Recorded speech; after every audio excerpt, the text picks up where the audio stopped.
La première journée de la foire du livre de Brazzaville a été riche en échanges à travers différents panels.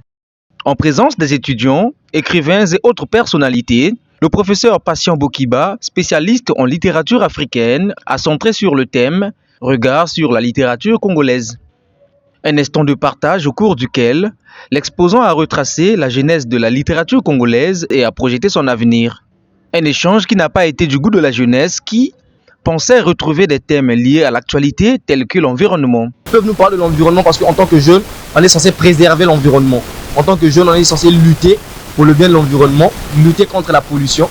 Et malheureusement, ils ne nous parlent pas de ça. Il y a certaines notions on peut avoir des idées sur certaines notions, mais un petit plus de leur part nous ferait énormément plaisir. Qu'est-ce qu'ils devaient faire? Ils devaient d'abord, nous appeler, nous inciter. Ah non mais voilà, il y a tel livre qui est là, étant donné que vous êtes étudiant, il y a tel livre qui est là, il faudrait que vous preniez le temps de bien voir le livre, de nous expliquer parce que nous sommes de la jeunesse. Demain après demain, on est appelé à être des cadres dans ce pays. Évidemment, à la foire du livre de Brazzaville, on y trouve des œuvres littéraires congolaises qui mettent l'accent particulier sur l'environnement. Comme le tapis est vert, le président de la République avait dit, on ne dirait plus l'Afrique noire, mais l'Afrique verte. Et cet ouvrage du président de la République intitulé « L'Afrique, enjeu de la planète, les défis du développement durable » est un livre qui fait écho à toutes les actions concourant à la préservation de l'environnement. Le président de la République lui-même est un grand acteur. Ça, c'est le livre pour adultes. Nous avons encore des livres pour enfants. C'est bien écrit, Denis Sassou Nguesso, Gondwana et l'arbre des ancêtres. Quand on parle de l'arbre, on pense à la vie. Parce que, en fait, c'est l'arbre qui fait vivre l'homme. Et dans son combat, le président de la République a toujours pensé que tout être humain est censé protéger l'environnement, surtout les arbres.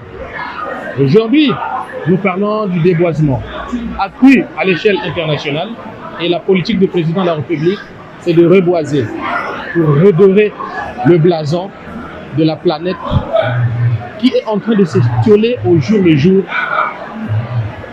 au profit des entrepreneurs, mais au détriment de l'humanité.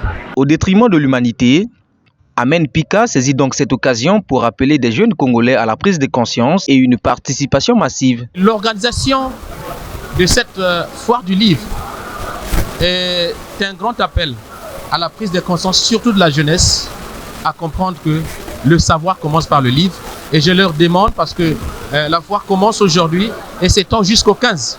Au-delà des livres qui seront vendus, il y a des panels qui sont animés par des éminents professeurs, des auteurs qui vont parler du livre, de l'avantage du livre, notamment le livre congolais, parce que charité bien ordonnée commence par soi-même. Chers jeunes, venez nombreux participer à la foire, car l'avenir de demain, c'est nous, la jeunesse. La foire du livre de Brazzaville est également une aubaine pour les bouquineurs de rencontrer en présentiel les écrivains congolais réputés d'une plume romanesque irrépréhensible.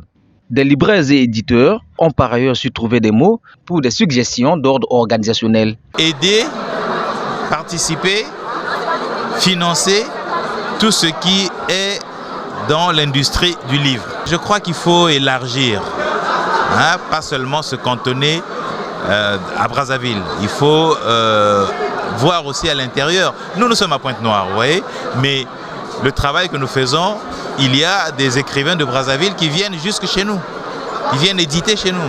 Donc moi je pense que ce genre de rencontre devait être généralisé, qu'on appelle tout le monde, tout le Congo. Voilà. Cette première édition, fruit du ministère de l'Industrie culturelle, touristique, artistique et des loisirs, s'inscrit dans le cadre de la célébration des 70 ans de la littérature congolaise. Elle vise à promouvoir le livre et la lecture, à créer un cadre de partage d'expériences, à réduire la dépendance du Congo dans le domaine de la production et à redynamiser le secteur culturel.